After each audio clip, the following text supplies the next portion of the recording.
highlight this, make it big, boom, financial. The things that are on your credit profile, it will be a variable if a job is going to decide whether or not they're going to hire you for a position. This is black and white on their website. This is not my opinion. This is black and white on their website. They're telling you what they're checking. Over the last couple of days, we've been talking about pulling your credit report, specifically from annualcreditreport.com, looking at your credit profile, making sure that everything that is reporting is accurate, right? We always talk about that when it comes to applying for credit cards, applying for loans, this, that, and the third, right? But what about employment? So I'm on Reddit. This popped up. This is kind of going viral on Reddit. Cliff Notes. This is a 17-year-old kid who was applying for a position at Advanced Auto Parts. And I believe he got that position, at least conditionally. A week after he got the position, they sent him a letter that says, "We wish to advise you that we are withdrawing our conditional offer of employment to you based in whole or in part upon the information provided to us in a consumer report. This report was made at our request and provided by First Advantage." So this is a 17-year-old who is a teenager who's excited he has a position. This is probably his, best paying job up until this point. And I believe for this position, he needed clearance. So they did the background check and then they withdraw the conditional offer for employment. Now he's looking around like, wait, what's going on? I'm 17, right? I don't have a criminal record. And so he uploads this letter to Reddit. Now this looks very similar to the denial letters that you may get when you try to apply for Chase, when you try to apply for Capital One. They also give you this same verbiage, right? Under FCRA, we are required to let you know the following disclosures. You have the right to get a free copy of your First Advantage background check. They're going to give them a copy of the CFPB's summary of consumer right. When they deny you based off something off of your credit profile, they have to give you the heads up as far as why they gave you that denial. Where did they pull from? Which bureau? Under California law, we are also required to inform you that we do not have a process to challenge the decision or request reconsideration. Got his hopes up. He thought he had this job locked down. They came back. They said, nope, something on your credit profile or something on your consumer profile caused some red flags. We don't want to deal with you. We're taking that job position off the table. And guess what? You're not even going to have the ability to appeal this to be reconsidered. Done. When I keep telling you guys, make sure you understand what's on your credit profile. I truly mean that. Even if you're not applying for credit cards, that doesn't mean that you can just say, well, I don't got to worry about what's behind me on my reports. Because your insurance, your job, the mortgage company, like every single facet of our life, somehow, some way, they're pulling information from these bureaus and they're making decisions and it's going to impact your life. So number one, make sure, and I'm going to put above my head, I did a video last week talking about how to access annualcreditreport.com and how to get your full credit profile from all three major credit bureaus. Now, I will say this, there are other secondary credit bureaus and other agencies that are compiling your information and you don't even know their name. We talk about this briefly when I talk to you guys about Dispute Beast, the AI software that creates your letters for you. And that software actually attacks some of those secondary bureaus. We talked about that briefly, but we have to make sure at least the major three credit bureaus, you guys got to be pulling that thing at least every month and just see, what's going on? I never saw this account before. Or why is this loan reporting on my TransUnion? I never went and applied for a $25,000 loan. Like, what's going on here? That leads me to the next point. And unfortunately, this happens. There are some parents that will open up utilities in a minor's name, right? You're 14 years old. And you got cable bills in your name, right? There's some parents that are getting credit cards and opening out loans in the name of the minor and doing whatever with that money. You're a teenager trying to get your first legit job.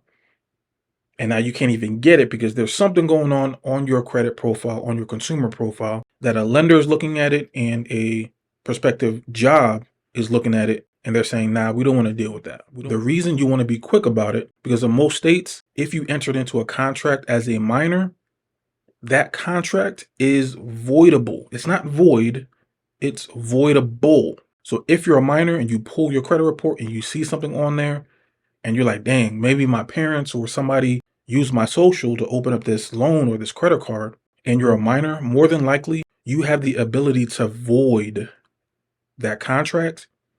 And the creditors are no longer able to pursue you. If you wait until you're over the age of 18, that loan that was taken out while you were a minor, that is now enforceable.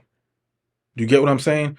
in this scenario, in this situation, I don't know if he's pulled all his credit reports. I don't know if he's gone to First Advantage, and we're going to go there in a second. If he does pull his credit reports, if he goes to annualcreditreport.com and he found out that there was a loan or some sort of charge off or something that was crazy that was reported either through identity theft or his parents basically took out the loan in his name, he's still 17. He can go ahead and void that loan. Now, that doesn't mean that you can void any sort of debt. Let's go back here for a second. In most states, minors are individuals who are under the age of 18. Minors are not considered to have legal capacity, meaning they do not have the ability to make contracts with other people. If a minor signs a contract, they have the ability to void the deal with certain exceptions. For instance, a minor cannot void a contract for an item that is considered a necessity. So anything dealing with food, clothing, lodging, and I believe medical expenses. If you're under the age of 18 and you have one of those type of debts, you pretty much are stuck with it. Minors only have the ability to void a contract due to the lack of capacity while they're under the age of 18. If a contract is not voided before the minor reaches the age of the majority, most states will consider the contract legally valid. So for all my teenagers out there, 16, 17, make sure to pull your credit and see what's on there. Just because you didn't do anything personally, there might be something that either through identity theft or through somebody in your family, they may have used your social, taken out loans, taken out credit cards, and now you're stuck with the bill. If you can catch that before 18, there is a great chance that you can basically null and void that contract. That's number one. So this is the company that the job is using. So you can see the type of things they're going to look for, right? Let's look at this. Background checks for employment. Background screening, or the process of performing a background check, consists of researching and consolidating a variety of employment, educational, criminal, financial, right? Let's boom, highlight this, make it big, boom, financial. The things that are on your credit profile. It will be a variable if a job is going to decide whether or not they're going to hire you for a position. This is black and white on their website. This is not my opinion. This is black and white on their website. They're telling you what they're checking. And then once they pull all that information, they're going to make the decision, right? So for my young people out there who are wilding out on IG and Twitter and posting everything and anything and giving opinions and trying to be, Mr. Shock Value and talk crazy on your social media, there are screenings for that. Social media searches are FCRA compliant. So through the use of artificial intelligence, they'll be able to comb through public channels like Facebook, Twitter, Instagram, YouTube, whatever you try to do, TikTok. Don't post anything on social media that you don't want a future employer to be able to look at. And they'll print that thing out in a clean sheet of paper for an HR rep or hiring manager to be able to look at and make a decision. Even your social media can stop you from getting your dream job, right? So in this situation, again, what would I tell the kids? So number one, I will go ahead and send out a debt validation letter to whichever creditor who's saying that I owe them money. If I'm 17 and under, I'm sending one of those debt validation letters, and you can get a copy of that for free. If you go down in the description and you download my cheat sheet, there's a copy of that debt validation letter in there. If you're under 18, there's a great chance that you can get that debt voided out. If you're over 18, that debt is still going to be enforceable, but I will still probably send out a debt validation letter and I will dispute. If you don't know, if you're not aware of what's going on behind the scenes, you don't know what your next move is. You don't know who to dispute. You don't know who to call. You don't know. When you have everything in black and white in front of your face and you see what's on your credit profile, what's on your consumer profile, now you're empowered to figure out, okay, I'm under 18, I can do this, I can do this stuff.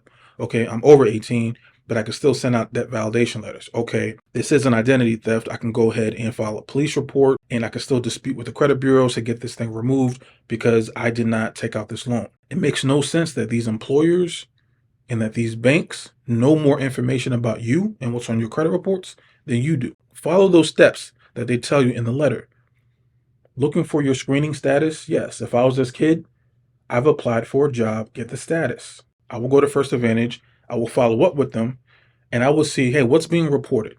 And what we're going to do later on, make sure you're subscribed if you're not already. What we're going to do is, aside from the annual credit reports in the 3 major credit bureaus, we're going to start looking more at some of the secondary credit bureaus and seeing how we can get access to them, what information that they have, how we can pull the information, and if something is not accurate, how we can go ahead and dispute it. Because I'm telling you guys, the same way that the major three credit bureaus have mixed and merged files, like for example, if you have a social number that's similar to somebody else's social number, sometimes accounts can start to get mixed and merged and intertwined. These are real life examples that are impacting people for real, for real.